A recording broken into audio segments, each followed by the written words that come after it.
رمضان كريم halkani waa Mahigaan production haddii aad nagu cusub tahay subscribe dheh waxa ayna soo gaadhay oo inoo bilatay bishii barakeysnayd ee Ramadaan oo Ilaahay subxaanahu wa ta'aala uu siiyo qof kasta uu markaasi fursadiisaasi ka faa'iideysto uu la jeclaado waxa jira dad yu fara badan oo Ramadaantii hore inala soomay laakiin waqtigu aanu ku sumin in uu Ramadaantan inala soomo maanta inaga hooseeyo Allah u naxariisto ugu horeyn rabbi haynaga dhigo kuwii ka wada faa'iideysta bisha tan barakeysan ee Ramadaan waxa Mahigaan production bishan Ramadaan si toos ah uga bilaabmi doona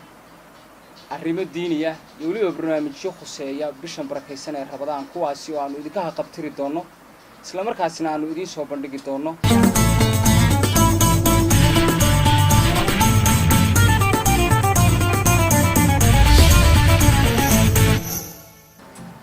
gudahaan muslimiinta caalamka gaar ahaan shacabka Soomaaliyeed meel kasta ay dunida daafaheeda ka joogaan waxaan ugu hambalyeeynaa ugu bishaareynaa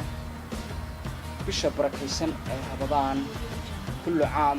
wa antum bi khayr assalamu alaykum wa rahmatullahi ta'ala wa barakatuh